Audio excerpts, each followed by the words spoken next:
الشيطان الرجيم بسم الله الرحمن الرحيم الحمد لله رب العالمين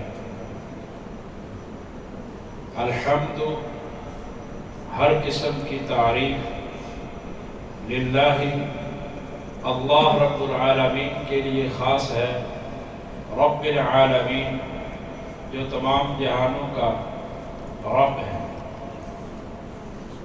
الحمدللہ، یہ الحمدللہ کا کلمہ بہت ہی افضل کلمہ ہے۔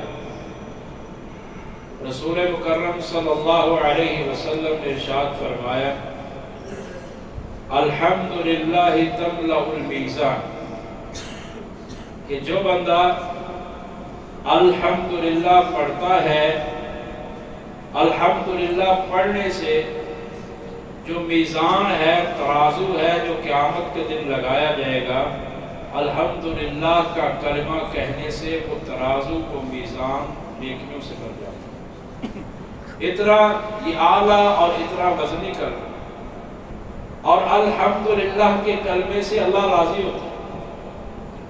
صحیح مسلم میں موجود ہے، رسول اللہ صلی اللہ علیہ وسلم نے ارشاد فرمایا، جب کوئی شخص ایک لقمہ کھاتا ہے، روٹی کا لقمہ وہ اپنے منہ کے اندر ڈالتا ہے، ایک لقمہ، پھر ایک لقمہ کھانے کے بعد کہتا ہے الحمدللہ، اللہ رب العالمین اس بندے سے راضی ہوتے ہیں۔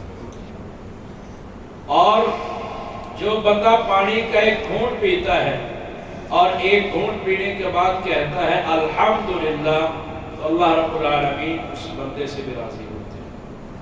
ایک ہے کہ مکمل کھانا کھانے کے بعد الحمدللہ کہنا، پورا پانی پینے کے بعد الحمدللہ کہنا، اور ایک ہے ہر لقمے کے بعد، ہر گھونٹ کے بعد الحمدللہ کہنا۔ جو ہر لقمے کے بعد، ہر گھونٹ کے بعد الحمدللہ کہتا ہے، اللہ رب العالمین اس سے راضی ہوتا ہے۔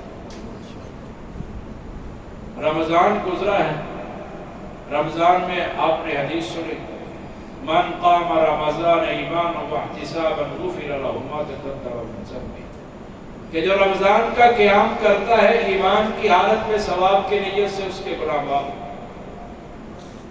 جو رمضان کے روزے رکھتا ہے اس کے گناہ معاف۔ جو لیلۃ القدر کا قیام کرتا ہے اس کے گناہ معاف۔ یہ روزہ ہے، قیام ہے، لیلۃ القدر کا قیام ہے، اس سے گناہ معاف ہوتے ہیں۔ یہ الحمدللہ کے کلمے سے بھی گناہ معاف ہوتے ہیں۔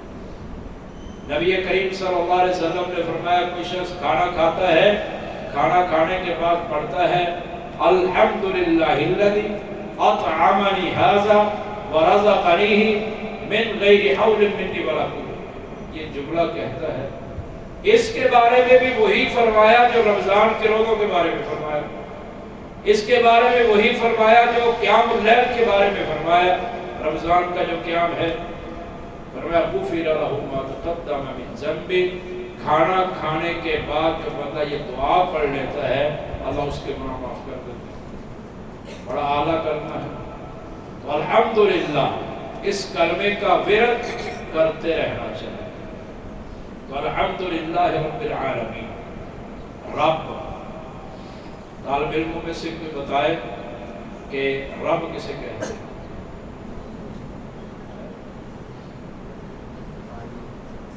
بتائیں۔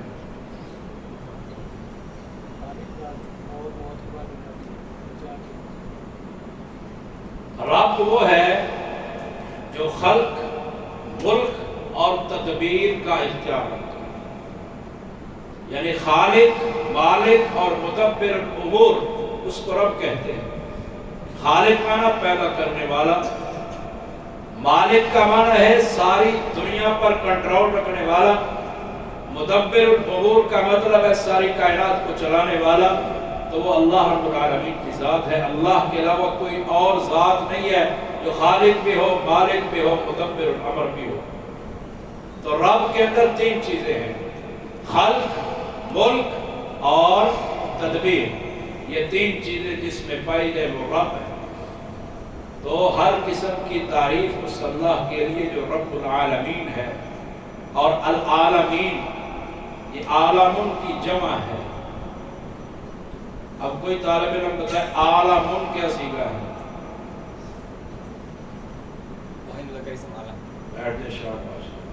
یہ عالم واحد مذکر اسم اعلیٰ ہے، جس کی جمع العالمین ہے. اور اللہ کے علاوہ جو بھی چیز ہے اس کو عالم کہتے ہیں. اللہ تعالیٰ کے علاوہ جو بھی چیز ہے وہ عالم ہے، یعنی اس کائنات کی ہر چیز کا مالک، اس کائنات کی ہر چیز کا خالق، اس کائنات کی ہر چیز کو چلانے والا، اس کائنات کی ہر چیز کا مدبر وہ صرف اللہ رب العالمین. الحمدللہ رب العالمین کا ترجمہ آپ نے یاد کرنا ہے. الحمد کا معنی ہے ہر قسم کی تعریف. الحمد پر جو ال ہے یہ جنسی استغراقی للافراد ہے. الحمد ہر قسم کی تعریف للہ اللہ کے لیے خاص ہے. یہ نام اختصاص کے لیے ہے. رب العالمین جو تمام جہانوں کا رب ہے. اللہ تعالی ہمیں سمجھنے کی توفیق عطا فرمائے. سبحان ربک رب العزت عما یصفون وسلام علی المرسلین والحمد للہ رب العالمین. کوئی بھی طالب علم